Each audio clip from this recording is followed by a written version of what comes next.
VVB9 news channel. దేశంలోనే Telugu Desam party record. ఒకే ఇంట్లో 6గురికి తల్లికి వందనం పథకం డబ్బులు జమ.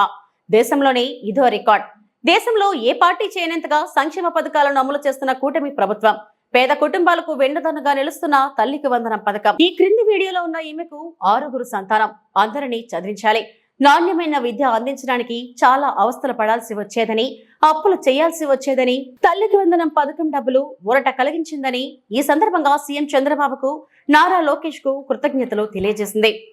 ఇప్పుడు 6 మందికి తల్లికి వందనం వచ్చినందువలన అక్కడ చంద్రబాబు నాయుడు అన్నగారికి, లోకేష్ అన్న గారికి, కేశవ్ అన్న గారికి, ఇక్కడ వచ్చిన ప్రతి ఒక్కరి నాయకులన్న గారికి అందరికీ పేరు పేరున ధన్యవాదములు తెలుసుకుంటున్నాము.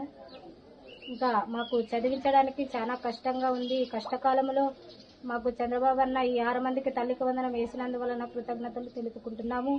మేము చదివించుకోవాలంటే ఎంతో కష్టపడి మాకు పనికి పోతే జరగడము, అంతవరకే కానీ లేకపోతే జరగడం కూడా చాలా కష్టంగా ఉంది.